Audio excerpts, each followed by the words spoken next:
Everyone, स्वागत है आप सभी का टीच मुद्रा का ऑनलाइन स्टडी प्लेटफॉर्म पर। जैसा कि हमने आपसे बोला था कि यूपी पेट के जो भी प्रीवियस ईयर पेपर होंगे उनको हम अपनी क्लास में सॉल्व करवाएंगे। तो आज मैं आपके लिए यूपी पेट का जो शिफ्ट 1 का पेपर हुआ था 24 तारीख को, पिछले साल 24 अगस्त को हुआ था 2021। ठीक है, तो ये पिछला पेपर हम लेकर आए हैं। इसमें हिंदी और इंग्लिश के क्वेश्चन मैंने ऐड नहीं किए हैं। बाकी जीएस का जो सेक्शन है, जीएस के जितने भी आपके क्वेश्चन है वो सारे हमने इसमें ऐड किए हैं और वो सारे क्वेश्चन हम सॉल्व करेंगे। ठीक है, और जिस तरीके का रिस्पांस आप लोग हमारे पिछले वीडियोस को दे रहे हैं और उसी तरीके का रिस्पांस आप देते रहें। और ये क्लास आपकी है, क्लास को पूरा देखें। क्वेश्चंस में पिछले कुछ बच्चे कह रहे थे एक्सप्लेनेशन में ज़्यादा तेज क्वेश्चन सॉल्व करवाता हूँ या ज़्यादा तेज तेज बोलता हूँ। उसका कारण ये है कि ज़्यादा से ज़्यादा क्वेश्चन सॉल्व करें। ठीक है, लेकिन आज हम ऐसा नहीं करेंगे, चीज़ों को डिस्कस करेंगे। और जो भी मैं प्रीवियस ईयर क्वेश्चन करवा रहा हूँ वो आपके मोस्ट इंपॉर्टेंट टॉपिक है, तो उन टॉपिक्स को आपको रिवीजन करके भी एग्जाम में जाना होगा। ठीक है, तो ये चीज़ भी अपने दिमाग में रखें। तो उससे चलते हैं आगे। उसके पहले ये कुछ एक लाइन्स हैं जो मैं पढ़ना चाहूँगा अपने बच्चों के लिए। ये कि इस वक्त एग्जाम के टाइम सबको एंग्जाइटी होता है। इसका शॉर्ट वीडियो भी हमने अपने चैनल पर अपलोड किया था जिसमें बताया था कि एंग्जाइटी के समय अगर आप चीज़ों को हैंडल नहीं ठीक से कर पाएंगे तो आपके एग्जाम का रिजल्ट भी अच्छा नहीं आएगा। ठीक है, तो एंग्जाइटी को दूर करने के लिए थोड़ा बहुत हंसी मजाक बाकी चीज़ें आपकी लाइफ में बनी रहे तो एग्जाम अच्छा होगा। पढ़ाई का स्ट्रेस है, होता है, सबको होता है, हमारे साथ भी होता था जब हम पढ़ाई करते थे, आपके साथ भी होगा और सभी के साथ होता है, ऐसा नहीं है किसी के साथ ना हो। ठीक है, तो इस चीज़ को भी समझें थोड़ा। तो ये थोड़ा लाइट का इशू है, इसको थोड़ा हैंडल करते हैं। तो ये थोड़ा लाइट का इशू था, उसको थोड़ा हैंडल कर लिया है तो कोई दिक्कत नहीं है। होता है कभी कभी टेक्निकल इशूज है, ये सब ऑनलाइन क्लासेस में प्रॉब्लम होती थी। ठीक है, तो उसके पहले जब क्लास स्टार्ट करें तो ये कुछ लाइन्स हैं जो मैं पढ़ना चाहूँगा। ये मेरे एफबी पेज पर कुछ इसी तरीके की चीज़ें अपना डाली रहते हैं। ये उस टाइम की चीज़ें हैं जब मैं लिखता था और पढ़ाई भी होती थी, काफ़ी सारे स्ट्रेस होते थे लाइफ में, और बाकी भी चीज़ें होती हैं। हम लोग जो करना चाहते कभी कभी वो नहीं होता है और मेहनत भी काफ़ी करते हैं, रिजल्ट उसके अकॉर्डिंग नहीं मिलता है, उसके अनुरूप हमें परिणाम भी नहीं मिलते हैं। तो उन चीज़ों को, स्ट्रेस को दूर करने के लिए काफ़ी सारी चीज़ें मैं फेसबुक पे लिखता रहता था। और फेसबुक पे भी लिखता था, ब्लॉग भी था वो भी लिखता था। कुछ एक डायरीज हैं, स्टोरीज हैं, बाकी इन किताबों को पढ़ना, दूसरी स्टोरीज को पढ़ना, तो ये सब करना एक अलग हॉबी में मेरे था कि मैं इन सब चीज़ों को स्ट्रेस दूर करने के लिए यूज करता था। ठीक है, जैसे कि आजकल आप लोग जब ज़्यादा स्ट्रेस होता है तो रील्स देखने लगते हो इंस्टाग्राम पे या फेसबुक पे, रील्स देखने लगते हो। अब तो शॉर्ट्स का ज़माना है, तो सब जगह शॉर्ट्स अवेलेबल है, यूट्यूब पे, इंस्टाग्राम पे, फेसबुक पे, कोई भी ऐप हो शॉर्ट्स का ऐप। ठीक है, तो ये कुछ एक लाइन्स हैं जो वैसे तो रियली जो लिखे जो राइटर हैं इसके जाकिर खान है, और जाकिर खान को मैंने काफ़ी फॉलो किया है और उनके लाइफ के जो चीज़ें हैं, आप भी ऐसे कुछ एक व्यक्ति को अपने लाइफ में इंस्पायरेशन के तौर पर जरूर ले, जो आप जब आप ज़्यादा डिप्रेशन फील कर रहे हो या आपको लगे कि हाँ मैं अपनी लाइफ में प्रोग्रेस नहीं कर रहा हूँ, तो वो व्यक्ति आपको मार्गदर्शन दे पाए। ठीक है, तो ऐसे व्यक्ति हमारे जीवन में होने चाहिए। ठीक है, तो कुछ एक लाइन्स हैं वो जब दिल्ली का उनका एक सेमिनार था उसमें आए थे, वहाँ पे उन्होंने फर्स्ट पहली बार ये लाइन्स उन्होंने वहाँ पे पढ़ी थी कि मेरे को सवालात हैं जो सिर्फ कयामत की रोज पूछूंगा तुमसे, क्योंकि उससे पहले तुम्हारी और मेरी बात हो सके इस लायक नहीं हो। ये पूरा एक कोट है जिसकी 2 लाइनें हैं शुरू की, पूरा एक कविता है। ठीक है, तो यूट्यूब पे जाए और इसको सर्च करें लाइन को और वहाँ पे आपको पूरा वीडियो मिल जाएगा, तो वहाँ पे इसको सुने। ठीक है, अच्छा लगेगा। ठीक है, और ये एज अ डिपेंडेंसी ना ले कि ऐसा थ्रू कुछ किसी के लिए बोला जा रहा है, पर्टिकुलर किसी इंसान को टारगेट करके बोला जा रहा है। लाइन्स है, इंसान ऐसा नहीं है किसी के साथ कुछ हुआ है तो ही वो कुछ चीजें लिख सकता है, ऐसा भी नहीं होता है। बाकी चीजों को वो तरीके अपने लाइफ में इंस्पायर करने के लिए, अपने लाइफ में फॉलो करने के लिए उन चीजों को जोड़ सकता है। ठीक है, तो ये लेक्चर हो गया बहुत लंबा, चलते हैं फिर अपनी क्लास पे। ठीक है, तो आज का जो पहला क्वेश्चन है यूपी पेट के पिछले प्रीवियस ईयर क्वेश्चन है, ये पिछला पेपर है। ठीक है, लास्ट ईयर का पेपर है, तो लास्ट ईयर का पेपर आपको करके जाना बहुत ज्यादा जरूरी है। ठीक है, और ये आपके टॉपिक भी हो जाएंगे, तो इन टॉपिक्स को आप एक पेपर पे नोट करते हुए चलिए। ठीक है, तो पहला क्वेश्चन है, भारत में शासन करने वाले दिए गए शासकों का काल क्रमानुसार सही क्रम क्या है? जो भी बच्चे ऑनलाइन जुड़ चुके हैं कमेंट बॉक्स में कमेंट करके बताएं, जो प्रेजेंट हैं जो लोग। ठीक है, और इस क्वेश्चन का आंसर भी बताएं। तो पहला इसमें दे रहा है काल क्रम के अनुसार लगाना है, मतलब उनके शासकों के काल क्रम, कौन सा शासक सबसे पहले आया, कौन उसके बाद आया, कौन उसके बाद आया, कौन उसके बाद आया। ठीक है, शेरशाह सूरी, अकबर, अलाउद्दीन खिलजी, इल्तुतमिश, ये पूछ रहा है इसमें। तो इसका आंसर आप हमें बताएं जल्दी से जल्दी। तो बेटा इसमें जो आपका अकबर तो देखो बाद में आया, शेरशाह सूरी उसके पहले आया था, ठीक है। तो अकबर, ठीक है, उसके पहले शेरशाह सूरी, और इसके पहले इल्तुतमिश है,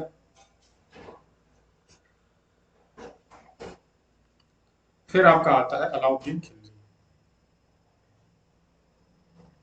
तो शेरशाह सूरी आया था मुगल वंश में, इल्तुतमिश अलाउद्दीन खिलजी ये गुलाम वंश में। तो इस चीज को याद रखें आप लोग, गुलाम वंश और मुगल वंश, ठीक है, मुगल शासक। तो शेरशाह सूरी और अकबर। शेरशाह सूरी जो आया था आपका बाबर के बाद, जो हुमायूं आया था, हुमायूं के समय शेरशाह सूरी आया था, जिसको शेर खान की उपाधि दी गई थी। और वो शेरशाह सूरी के डर से हुमायूं भारत छोड़ के चले जाते हैं, लेकिन शेरशाह सूरी जब तोप चला रहे तो उस वक्त उनकी मौत हो जाती है, मृत्यु हो जाती है अचानक किसी एक्सीडेंट के कारण। तो हुमायूं फिर से वापस भारत आ जाते हैं, ठीक है, और मुगल शासक फिर से बन जाते हैं, ठीक है। तो इसका जो आंसर होगा आपका बेटा वो है, अगर इल्तुतमिश आपका पहले आ रहा है, ठीक है, इल्तुतमिश अगर पहले आ रहा है तो चौथे नंबर पे पहले 14 इसमें आ रहा है, फिर शेरशाह सूरी दिया है, फिर अकबर दिया, शेरशाह सूरी, इल्तुतमिश, अलाउद्दीन खिलजी, शेरशाह सूरी, फिर अकबर, ठीक है। तो बी नंबर ऑप्शन इसका बेटा बिल्कुल सही है, ठीक है। इल्तुतमिश, अलाउद्दीन खिलजी तीसरा हो गया, फिर आपका हो गया शेरशाह सूरी हो गया, फिर आपका अकबर सबसे लास्ट में होगा। तो इसका आंसर जो होगा आपका नंबर बी नंबर ऑप्शन बिल्कुल सही है, ठीक है। तो क्वेश्चन याद रखें, और इन चारों शासकों के बारे में आपको पढ़ के जाना है पेपर में, शेरशाह सूरी के बारे में, अकबर के बारे में, अलाउद्दीन खिलजी के बारे में, इसके बारे में, ठीक है। ये चीज याद रखें। अगला, निम्नलिखित में से कौन से संत शिवाजी के समकालीन थे? तुकाराम, चैतन्य, नामदेव, शंकराचार्य, ठीक है, इंपॉर्टेंट क्वेश्चन है। समकालीन कवि भी पूछे जाते हैं, कवि भी पढ़ ले, जिन शासकों के समय में जो जो कवि हुए थे, जैसे मलिक मोहम्मद जैसी अलाउद्दीन खिलजी के समय में हुआ था, और जिसने पद्मावत की रचना की थी, ठीक है। और कौन से लेखक, इतिहासकार किसी शासक के समय में भारत घूमने आए, वो भी आपको मेगास्थनीज है, एरिस्टोटल है, ये सब मतलब, और जो भी है आपके, उनको आपको याद करना होगा, इब्न बतूता है, ठीक है। इन सारे लोगों को भी आपको याद करना होगा। तो निम्नलिखित में से संत शिवाजी के समकालीन थे, तो उसमें आपका आंसर जो हो जाएगा बेटा आपका है वो चैतन्य प्रभु। इनको चैतन्य प्रभु भी बोला जाता है, ये एक संत थे। और शिवाजी शासक मतलब मराठा साम्राज्य के समय की बात हो रही है, मराठा साम्राज्य के समय की, ठीक है। तो इसका जो आंसर हो जाएगा बी नंबर। चलते हैं अगले क्वेश्चन। बंगाल के प्रथम गवर्नर जनरल कौन थे? बहुत ही इजी क्वेश्चन है, और गवर्नर जनरल पूछ रहा है, तो गवर्नर नहीं बताना है आपको, गवर्नर जनरल पूछ रहा है। कौन सा गवर्नर जनरल इसमें हो जाएंगे? तो लॉर्ड वॉरेन हेस्टिंग्स जो है आपके, वॉरेन हेस्टिंग्स है जो, ये पीछे दिख नहीं रहा होगा आपको। तो इसमें बेटा जो वॉरेन हेस्टिंग्स है आपके, वो इसमें उसका आंसर हो जाएगा। बताएं, रॉबर्ट क्लाइव का संबंध कौन सी घटना से है? लॉर्ड लिटन का संबंध किस घटना से, लॉर्ड रिपन का संबंध किस घटना से? तो बंगाल के प्रथम गवर्नर जनरल आपके कौन से हो गए? Lord Warren Hastings. अब स्वतंत्र भारत के अगर पूछ लिया जाए, कमेंट बॉक्स में कमेंट करके बताएं। तो राजगोपालाचारी। उसके पहले अगर पूछ लिया जाए तो आपको हो जाएगा लॉर्ड माउंटबेटन। अंतिम गवर्नर जनरल, भारत के अंतिम गवर्नर जनरल पूछ लिया जाए तो लॉर्ड माउंटबेटन। भारत के स्वतंत्र भारत के प्रथम गवर्नर जनरल पूछ लिया जाए, स्वतंत्र भारत के अंतिम गवर्नर जनरल पूछ लिया जाए, भारतीय, दोनों भारतीय अगर करके पूछ लिया जाए तो आपको राजगोपालाचारी बताना है, वैसे लॉर्ड माउंटबेटन बताना है, जिनके माउंटबेटन प्लान के तहत ही भारत का बंटवारा होता है, भारत को स्वतंत्रता मिलती है। भारत का स्वतंत्रता अधिनियम भी इन्हीं ने बनाया था, लॉर्ड माउंटबेटन, ठीक है। अगला, चरक संहिता संबंधित है राजनीति से, चिकित्सा से, वास्तुकला से, गणित से, ठीक है। चरक संहिता ये वैदिक काल के समय की चीजें हैं, तो वैदिक काल पढ़ के जाएं आप, इंपॉर्टेंट हो जाता है वैदिक काल अगर पेट का एग्जाम देने जा रहे हैं आप बच्चे, और बाकी सारे बच्चों के लिए भी इंपॉर्टेंट है क्लास, ऐसा नहीं है। तो चरक संहिता का संबंध किस चीज से, ये आपको बताना है। 4 नंबर का आंसर बेटा बताएं। तो चिकित्सा, मेडिकल के क्षेत्र से संबंधित है चरक संहिता, मेडिकल से, ठीक है। तो बहुत इजी था, आंसर आपको पता होना चाहिए।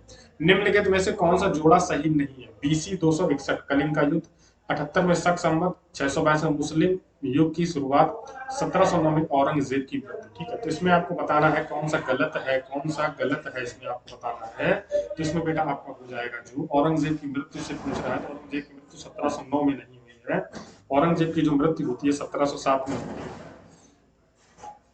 ठीक है। औरंगजेब की जो मृत्यु होती है वो 1707 में होती है, और जो कलिंग का युद्ध होता है अशोक को, ठीक है, जिस युद्ध को देख के अशोक ने युद्ध अपना शासन व्यवस्था बदल दी थी और बौद्ध धर्म को अपना लिया था, वही कलिंग का युद्ध है। बिफोर सेंचुरी 261 में होता है।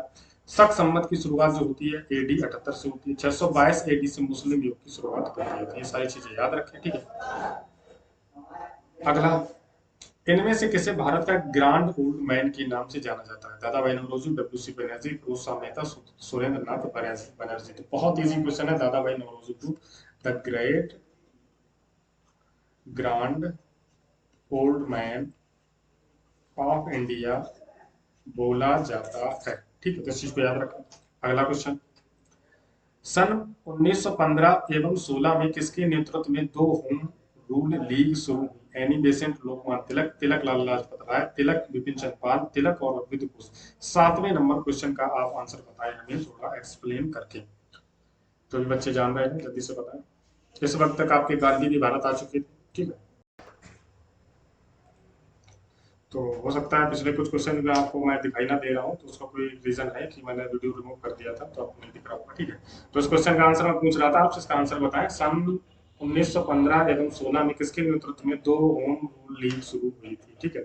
तो एनी बेसेंट, लोकमान्य तिलक, तिलक लाला लाजपत राय, तिलक और बिपिन चंद्र पाल। डी ऑप्शन है तिलक और अरविंद घोष, ठीक है। तो आप सभी को पता है कि एनी बेसेंट और लोकमान्य तिलक ने ही होम रूल लीग की स्थापना की थी, ठीक है।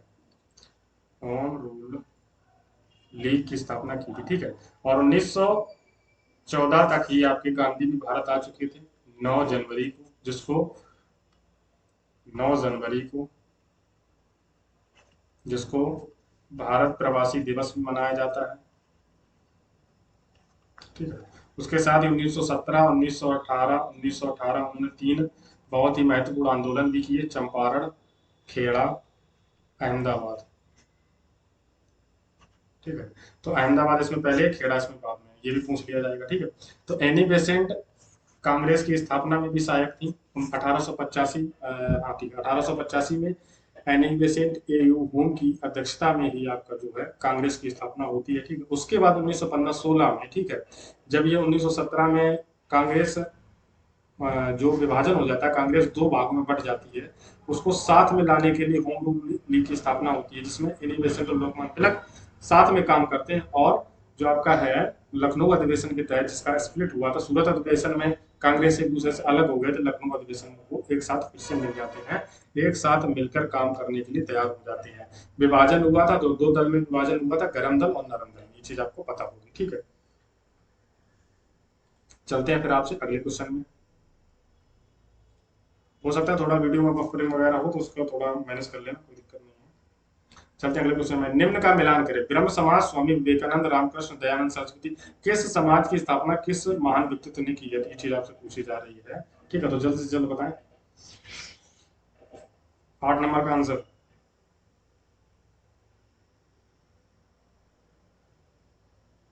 ठीक है। तो इसमें बेटा जो डी नंबर है आपका सत्यशोधक समाज, की स्थापना की ज्योतिराव फूले, ठीक है। ज्योतिराव फूले ने की है, ठीक है। सी नंबर का जो आंसर है इसमें आर्य समाज, दयानंद सरस्वती ने की है, ठीक है। और बी का जो ऑप्शन है स्वामी विवेकानंद, रामकृष्ण मिशन और ब्रह्म समाज की स्थापना की है राजा राम मोहन राय ने, ठीक है।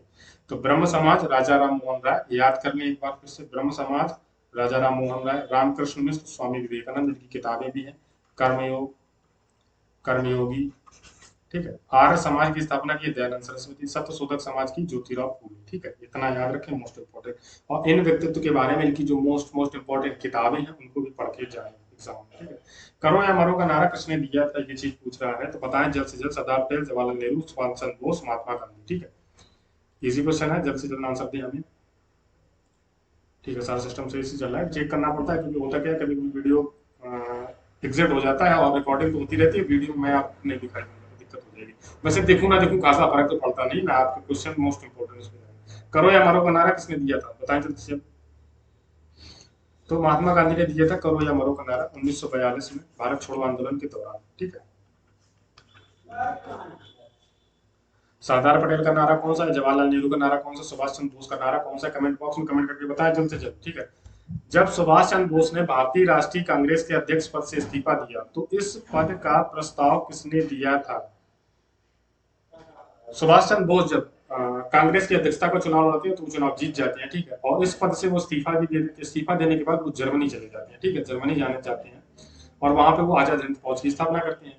इस दौरान जब वो इस पद पर थे, कांग्रेस के अध्यक्ष के पद पर थे और इस्तीफा दिया, तो इस पद का इस प्रस्ताव उनको ये चीज किसने बोला था, ऐसा करने के लिए किसने बोला था, इसमें उनके सहयोगी कौन थे, तो डॉक्टर राजेंद्र प्रसाद ने उनको ये प्रस्ताव दिया था। डॉक्टर राजेंद्र प्रसाद से उन्होंने बोला था कि आप अध्यक्ष बन जाए, मैं ये पद पे अध्यक्ष बन नहीं बन सकता हूँ, मैं जा रहा हूँ जर्मनी, ठीक है, मैं अपने तरीके से लड़ूंगा, क्योंकि सुभाष चंद्र बोस थे वो अहिंसा को उतना ज्यादा सपोर्टिव नहीं थे, गांधी जी के खिलाफ नहीं थे, लेकिन उनके तरीके से उनको प्रॉब्लम थी, उनकी विचारधारा से उनको प्रॉब्लम थी, गांधी जी से पर्सनली उनको कोई प्रॉब्लम नहीं थी, ठीक है। तो 10 का सी नंबर सही होगा, ठीक है। सलाल बिजली परियोजना किस नदी पर है, ठीक है, तो बिजली परियोजना तो किस नदी पर कौन सी परियोजना बनाई गई है, ये टॉपिक है आपका, इसको रिवीजन करके जाना है एग्जाम में, ठीक है। पिछली बार क्वेश्चन आया तो इस बार भी पूछा जाएगा, सलाल, ठीक है, सलाल बताएं किस नदी पर है परियोजना। तो सलाल परियोजना जो बेटा आपकी है वो है आपका चिनाब नदी पर। मोस्ट इंपॉर्टेंट क्वेश्चन है, रिपीट भी हो सकता है, ठीक है। सलाल बिजली परियोजना है चिनाब नदी पर। अगला क्वेश्चन, वसंत विक्षोभ होता है, वसंत ऋतु स्टार्ट होता है उसके लिए पूछ रहा है, विक्षोभ, वसंत विक्षोभ होता है 21 मार्च को, 18 जून को, 23 सितंबर को, 22 सितंबर को। बड़ा दिन कब होता है, छोटा दिन कब होता है, पेरिहिलियन का होता है, अपसारी का होता है, अभिसारी का होता है, ठीक है, पेरिहिलियन एपीहिलियन जो होते हैं इन सबको आपको पढ़ के जाना है, छोटा दिन, बड़ा दिन, दिन रात, ये सारी चीजें ज्योग्राफी के कॉन्सेप्ट इनको पढ़ के जाएं। विश्वधारा, भूमध्य रेखा, कर्क रेखा, और कर्क रेखा किन किन राज्यों से गुजरती है, भारत की मानक समय रेखा, विश्व की तिथि रेखा, और जो समय निर्धारण किया जाता है भारत का कहाँ से किया जाता है, नैनी इलाहाबाद, 81.5 डिग्री, जो भी चीजें होती है इन सारी चीजों को पढ़ के जाए, ठीक है। तो 12 का 21 नंबर है, बसंत विक्षोभ होता है, सबसे बड़ा दिन मतलब बड़ा होना स्टार्ट हो जाता है 21 मार्च से, सर्दियों के बाद की बात है ये, ठीक है, इस दिन से बसंत ऋतु का जो है वो खत्म होने लगती है। अगला, राजस्थान में खेतड़ी परियोजना किसके उत्पादन के लिए प्रसिद्ध है, खेतड़ी परियोजना के बारे में पूछा, 13 नंबर का आंसर बताएं, कि ये इंपॉर्टेंट है आपका तांबा के लिए, ठीक है। राजस्थान में खेतड़ी परियोजना तांबा के लिए फेमस है, ठीक है, जस्ता, इस्पात, एल्यूमिनियम, कमेंट बॉक्स में कमेंट कराएं इन सब चीजों के लिए कौन से राज्य भारत के फेमस है, ठीक है। अगला, काजीरंगा राष्ट्रीय उद्यान कहाँ पर स्थित है, मोस्ट इंपॉर्टेंट क्वेश्चन, ठीक है। तो काजीरंगा है असम में, किस चीज के लिए फेमस है, एक सींग वाले गैंडे के लिए, एक सींग वाला गैंडा किस चीज के लिए फेमस है, ठीक है। पश्चिम बंगाल और केरल, मध्य बंगाल, मध्य प्रदेश, यहाँ पर कितने ज्यादा ज्यादा आपके राष्ट्रीय उद्यान है उन चीजों के बारे में बताएं। मध्य प्रदेश को टाइगर स्टेट के नाम से भी जाना जाता है, ठीक है। कौन सा प्रथम राष्ट्रीय उद्यान है भारत का, हेली नेशनल पार्क, जो इसके रामगंगा के नाम से जाना जाता है, उत्तराखंड में है, इन सब चीजों के बारे में बताऊं। तो राष्ट्रीय उद्यान आपको पढ़ के जाना है, टॉपिक मोस्ट इंपॉर्टेंट। निम्नलिखित में से हिमालयी नदी तंत्र की नदियां हैं, जो नदी हिमालय से निकलती है उनको आपको बताना है, ठीक है। गंगा, देखो नदियों के लिए है, दो चीजें आपको याद रखनी है, एक तो हिमालय नदी तंत्र है, एक तो आपका है प्रायद्वीपीय भारत नदी तंत्र, जिसमें से आपके होती है, एक तो अरब सागर में गिरती है, एक बंगाल की खाड़ी में गिरती है, ठीक है। हिमालय नदी तंत्र में आपकी गंगा है, ब्रह्मपुत्र है, ये दो नदियां आपकी हो जाती है, ठीक है। सेकेंड और थर्ड, तो उसके अनुसार आपका जो आंसर हो जाएगा 15 का बी नंबर सही हो जाएगा, कावेरी और गोदावरी। कावेरी को दक्षिण की गंगा बोला जाता है, अरब सागर में नदियां गिरती हैं, ठीक है, तो ये आपको याद रखना है, ठीक है। अगला, बैंक दर का अर्थ है साहूकारों द्वारा ली जाने वाली ब्याज दर, अनुसूचित बैंकों द्वारा ली जाने वाली ब्याज दर, बैंकिंग संस्थाओं के लाभ की दर, देश के केंद्रीय बैंक द्वारा ली जाने वाली आधिकारिक ब्याज दर, ठीक है। इसमें आप याद कर ले बैंक दर का अर्थ क्या है, तो देश के सेंट्रल बैंकों द्वारा ली जाने वाली आधिकारिक ब्याज दर, जो हम ब्याज हमसे लिया जाता है ना, जब हम लोन लेते थे जो ब्याज लिया जाता है, तो बैंक दर हमें किस दर पे लोन दे रही है उसके बारे में चीज है, इसको याद रखें, ठीक है। अगला, यदि आरबीआई नगद कोषानुपात को घटा दे तो साख सर्जन पर क्या असर होगा, ठीक है। नगद जो कोष है हमारा, जो नगद पैसा होता है, ठीक है, कोषानुपात आरबीआई का, उसको साख सर्जन से घटा दे, मतलब उसके जो पैसा उसके पास आ रहा है बैंक के पास, आरबीआई के पास, तो उससे क्या होगा, ठीक है, क्या असर होगा। लिक्विडिटी मतलब साख सृजन होता है लिक्विडिटी, जितना पैसा आरबीआई ने पहले से बना रखा है उसको अगर वो कोष अनुपात उसके पास नगद पैसा उसको हटा दे वहां से, तो क्या होगा, ये चीज आपसे पूछ रहा है 70 नंबर, थोड़ा टेक्निकल क्वेश्चन है, बढ़ जाएगी, ठीक है। साख सर्जन जो है उसकी, जो उसके पास बैंकिंग का पैसा है वो बढ़ जाएगा, नगद कुषाण अनुपात से अगर वो हटा देंगे, ठीक है। अगला क्वेश्चन, इनमें से किस प्रकार की अर्थव्यवस्था में संसाधनों पर निजी अधिकार होते हैं और आर्थिक गतिविधियों का मुख्य उद्देश्य लाभ अर्जित करने होता है? तो बहुत ही इजी क्वेश्चन है जिसका आंसर आप बताना होगा, पूंजीवादी, अमेरिका। इसका सबसे बढ़िया एग्जांपल है अमेरिका। और पूंजीवादी अर्थव्यवस्था ऐसी होती है जहां पर प्राइवेटाइजेशन होता है और आर्थिक गतिविधियों का मुख्य उद्देश्य लाभ कमाना ही है, ठीक है। और भारत की अर्थव्यवस्था कैसी है? मिश्रित, ठीक है। यहाँ पे हम लोगों का जो मेन मोटो रहता है वो गवर्नमेंट के थ्रू रहता है और गवर्नमेंट चीजों को कंट्रोल करती है, ठीक है। सारा सिस्टम सही चल रहा है, कोई दिक्कत नहीं, बढ़िया रिकॉर्ड हो रही।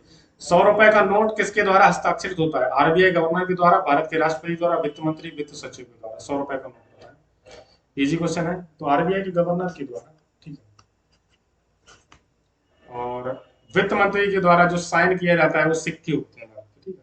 अगला, फेमा का पूर्ण रूप है funds exchange media agency, foreign exchange management act, finance and export management association और फॉरेन एक्सपोर्ट मार्केट एजेंसी। याद रखें, इकोलॉजी उसका इकोनॉमी का क्वेश्चन है, अर्थव्यवस्था का इसी टाइप के क्वेश्चन आपसे और पूछा जाएगा।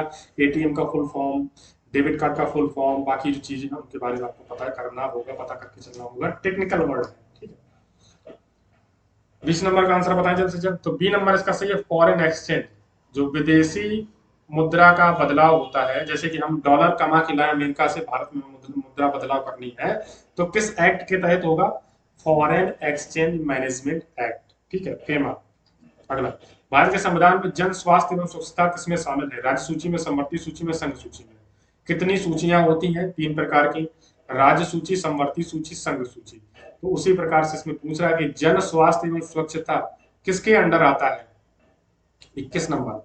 तो राज्य सूची में आता है। राज्य की जिम्मेदारी बनती है कि अपने राज्य के लोगों के स्वास्थ्य के बारे में एवं स्वच्छता के बारे में राज्य की जिम्मेदारी राज्य सरकार की बनती है, ठीक है। अगला, भारत में पंचायती राज व्यवस्था इसके अंतर्गत रखी गई है। मूल अधिकार, मौलिक कर्तव्य, राज्य के नीति निदेशक तत्व, ठीक है, पता है। तो बिल्कुल इजी क्वेश्चन है, राज्य के नीति निदेशक तत्व, डीपीएसपी कहां से लिए गए हैं? रूस से लिए गए हैं, ठीक है। मूल अधिकार कहां से लिए गए? कमेंट बॉक्स में कमेंट करके बताएं। मौलिक कर्तव्य कहां से लिए गए हैं? कमेंट बॉक्स में कमेंट करके बताएं, ठीक है। तो पंचायती राज व्यवस्था कहां पर रखी गई, किसके अंतर्गत रखी गई है, इसको आपको बताना है। 22 का सी नंबर आंसर, ठीक है। शिक्षा का अधिकार एक मौलिक अधिकार है जो कि संबंधित है अनुच्छेद 21A से, अनुच्छेद 19 से, अनुच्छेद 29 एवं 30 से। तो आंसर है आर्टिकल 21A। अनुच्छेद 21A का संबंध शिक्षा का अधिकार अधिनियम से है, जो कि एक मौलिक अधिकार के अंतर्गत आता है। पहले हमारे मौलिक अधिकार थे वो 7 थे, अब मौलिक अधिकार हमारे टोटल कितने हैं? 6, ठीक है। तो ये भी आपको याद रखना है, ये भी आपका एक टॉपिक हो गया, इसको भी पढ़ के जाना है। मौलिक अधिकार, राज्य के नीति निर्देशकता, तो नागरिकता, मूल कर्तव्य और राज्य एवं संघ, इनके बारे में। और भाग 9 का ये भी पढ़ के जाना होगा आपको, ठीक है। राजभाषा किसमें आती है, बाकी चीजें किसमें आती है, इसका हम एक शॉर्ट वीडियो बनाएंगे, उसको आपको बोर्ड पे पढ़ा के बताना है आपको, और फिर हम उसको एक्सप्लेन करके शॉर्ट वीडियो आपका होगा, ठीक है। निम्न में से किसने संविधान सभा में उद्देश्य प्रस्ताव रखा? ठीक है, संविधान सभा में उद्देश्य प्रस्ताव किसने रखा? बहुत ही इजी क्वेश्चन है, जवाहरलाल नेहरू ने रखा था, ठीक है। संविधान सभा जब खत्म होने वाली थी तो जो भाषण जवाहरलाल नेहरू ने अंतिम सभा में दिया था, उसी भाषण को उद्देश्य प्रस्ताव बोला जाता है, जो कि प्रियम्बल के रूप में बाद में प्रस्तावना के रूप में संविधान में शामिल कर दिया गया। क्या थी प्रस्तावना हमारी? हम भारत के लोग, भारत के नागरिक एवं भारत की सहिष्णुता एवं स्वतंत्रता रूपी इस देश को स्वीकार करते हैं, इस तरीके का हमारा एक प्रस्तावना है, ठीक है। मैंने ठीक से नहीं पढ़ा होगा, जो मोस्ट इंपोर्टेंट शब्द थे मैंने उनको ये पढ़ा, ठीक है। सब प्रस्तावना 8 से 9 लाइनों की है, उसको आप पढ़ें, 4 से 5 पढ़ें, प्रस्तावना आपको याद होनी चाहिए, क्योंकि वहां से भी शब्द पूछे जाते हैं। जवाहरलाल नेहरू ने किया था, ठीक है। तो 24 का ए नंबर आपका आंसर है।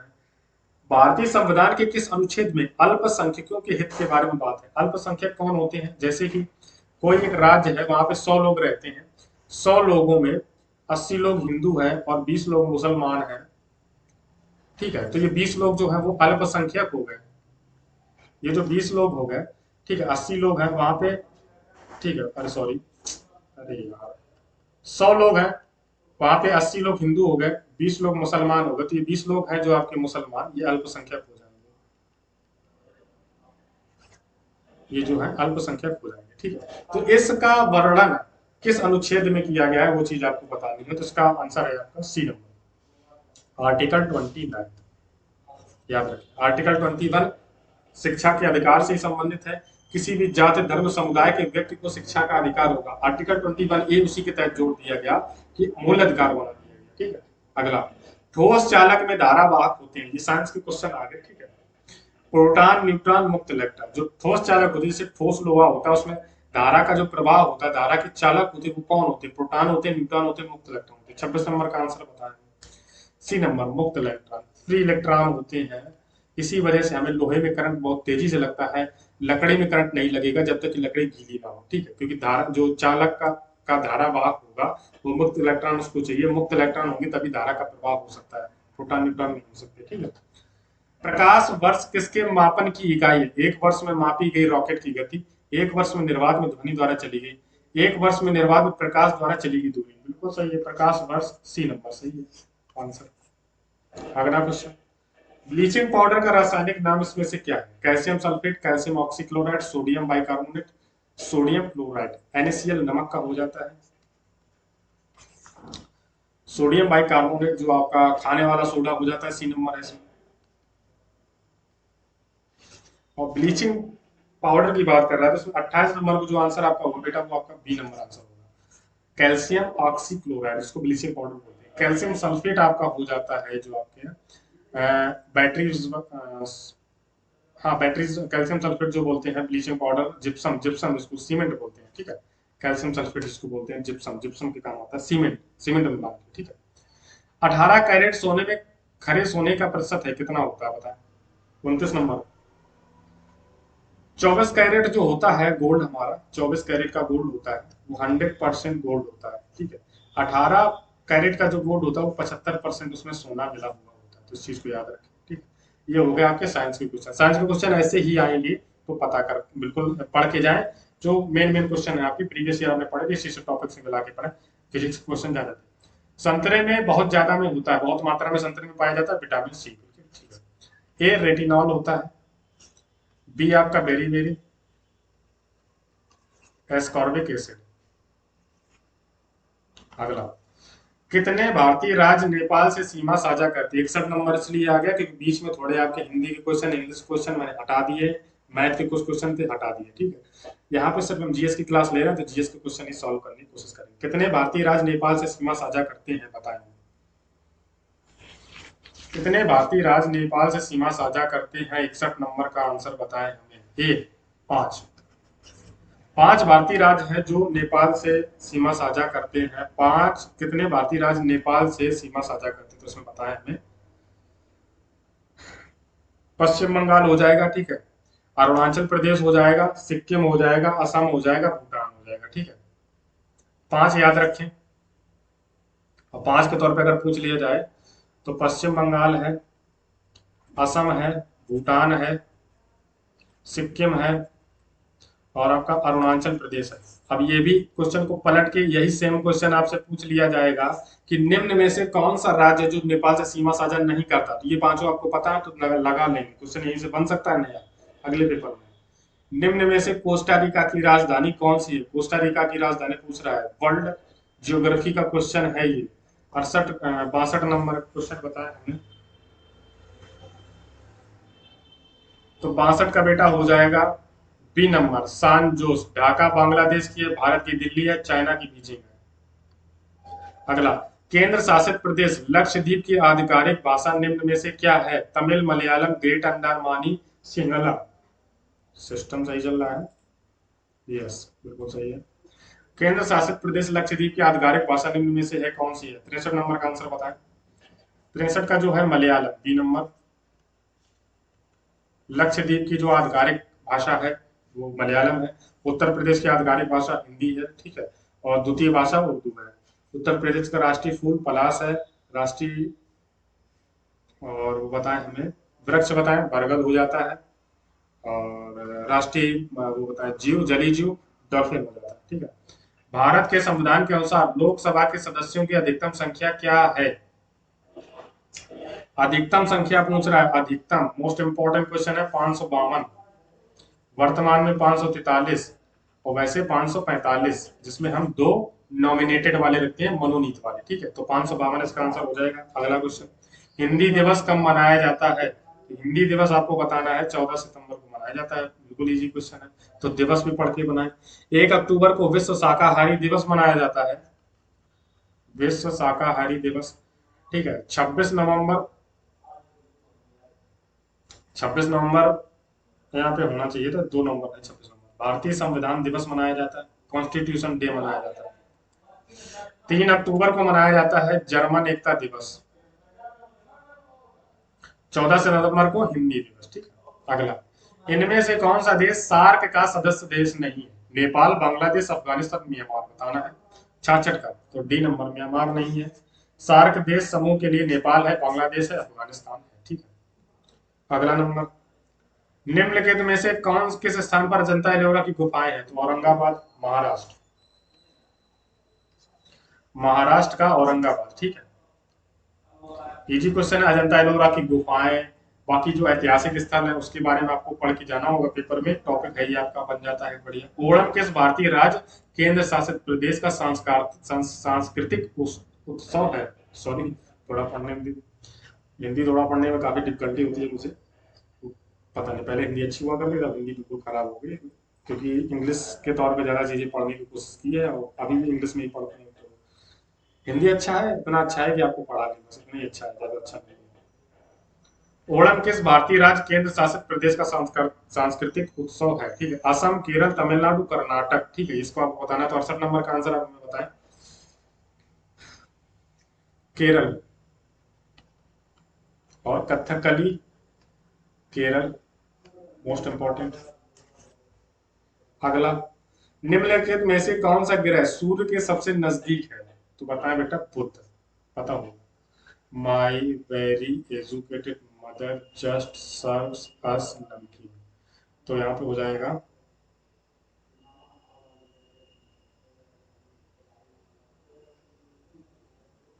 मरकरी, बुध, Venus, Earth, Mars, Jupiter, Saturn, Uranus, Neptune. ऐसे याद करना पड़ेगा। ठीक है।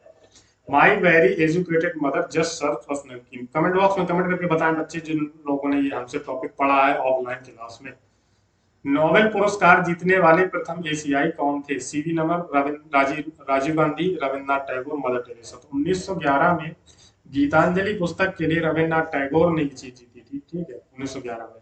अभी बात चल रही है कि भारत में जो है जुबैर, भारत के जो जुबैर हैं, उनको ये नोबेल प्राइज मिल सकता है, किसमें? पत्रकारिता के क्षेत्र में ये नोबेल प्राइज उनको दिया जा सकता है। और ये बहुत वर्षों बाद भारत में ऐसे हुआ। सीवी रमन ने भी जीता था, लेकिन बाद में फिजिक्स में, जिसमें प्रकाश का अपवर्तन के बारे में सीवी रमन ने बताया था, उसके क्षेत्र में उनको नोबेल प्राइज दिया गया। नोबेल प्राइज की शुरुआत कब हुई थी? चलो, ये लास्ट क्वेश्चन ही था, तो उसको मैं एक्सप्लेन कर देता हूँ। नोबेल प्राइज, ठीक है। हाँ, और जो भी बच्चे पेपर देने जा रहे हैं, वो नोबेल प्राइज जो पिछले साल के थे वो पढ़ के जाए, तो हो सकता है वहां से क्वेश्चन पूछ लिया जाएगा। ठीक है। तो नोबेल प्राइज सन 1901 से दिए जा रहे हैं। ठीक है। सबसे ज्यादा नोबेल प्राइज किन्होंने जीता है? मैडम क्यूरी ने, जिन्होंने रेडियो एक्टिव तत्व की खोज की थी। मैडम क्यूरी के परिवार में कुछ 5 नोबेल प्राइज मिले हैं। ठीक है। अब तक ये 943 लोगों को दिया जा चुका है, जिसमें से 58 महिलाओं को ये दिया गया है। 2001 के बाद सिर्फ महिलाओं को ये दिया गया, 2001 के बाद महिलाओं को मिलना शुरू हुआ। सबसे कम उम्र का नोबेल प्राइज किसको मिला है? तो मलाला यूसुफजई को मिला है, कैलाश सत्यार्थी के साथ उनको शांति का नोबेल मिला था। ठीक है। और सबसे अधिक उम्र के हैं जो, वो वॉरेन बफेट के, उनको मिला 98 वर्ष के व्यक्ति हैं वो, जिनको सबसे अत्यधिक उम्र में नोबेल प्राइज दिया गया। मृत्यु के बाद ये किसी को नोबेल प्राइज नहीं दिया जाता है। ठीक है, ये चीज याद रखें। और नोबेल प्राइज में साहित्य का नोबेल है, वो दिया जाता है नॉर्वे में, और जो बाकी नोबेल प्राइज होते हैं वो आपके डेनमार्क में दिए जाते हैं। तो ये चीज याद रखें। तो ये बेटा आपकी क्लास थी, क्लास हो गई खत्म। जो चीजें थी मैंने आपको बता दी हैं, प्रीवियस ईयर क्वेश्चन थे। इन सारे क्वेश्चनों के कॉपी पे लिख लें, इनके जो टॉपिक है उनको कॉपी पे लिख लें। अगर आप पेट का पेपर देने जा रहे हैं तो बाकी आपकी मर्जी, जो चाहे आप करना, जो जो आप करना चाहें वो आप समझ सकते हैं। ठीक है, फोर्स करना मेरी आदत नहीं है। ठीक है, तो मिलते हैं फिर आपसे। शिफ्ट 2 का जो पेपर हुआ था दूसरे बार, मतलब ये तो पहला पेपर हो गया, शिफ्ट 1 का शिफ्ट डे में 4 पेपर हुए, 2 दिन में पेपर, एक एक दिन पेपर अलग है। ठीक है, तो 2 ही पेपर हम सॉल्व करवाएंगे, शिफ्ट 3 शिफ्ट 4 का पेपर नहीं करवाएंगे। पिछली बार शायद 2 ही पेपर हुए, 24 को हुआ, एक 25 को हुआ, 2 दिन में। ठीक है, शिफ्ट वाइज जो पेपर हुआ। तो ये सारे इंपॉर्टेंट क्वेश्चन थे। तो मिलते हैं फिर आपसे नई क्लास में। अगर चैनल को अभी तक सब्सक्राइब नहीं किया है तो प्लीज सब्सक्राइब कर ले, और ऐसे ही 30 मंत्रा फैमिली के साथ जुड़े रहें। ये PYQ पेपर शिफ्ट 1 आपका सॉल्व हो गया पूरा। इसके मतलब 40 क्वेश्चन हमने कर लिए। जीएस के 40 क्वेश्चन का रिवीजन हमारा हो गया। ये 40 क्वेश्चन आपको याद होने चाहिए, उनके आंसर याद होने चाहिए, उनके ऑप्शंस से बनने वाले क्वेश्चन वो भी आपको याद होने चाहिए। यहाँ से आप ज्यादा से ज्यादा 5 से 6 7 क्वेश्चन जरूर आप सॉल्व कर लेंगे अगर ये आप पढ़ के जा रहे हैं तो। 40 और हो जाएंगे, कल 80 क्वेश्चन हो जाएंगे, तो वहां से आपका बहुत ज्यादा बेनिफिट होने वाला है। ठीक है।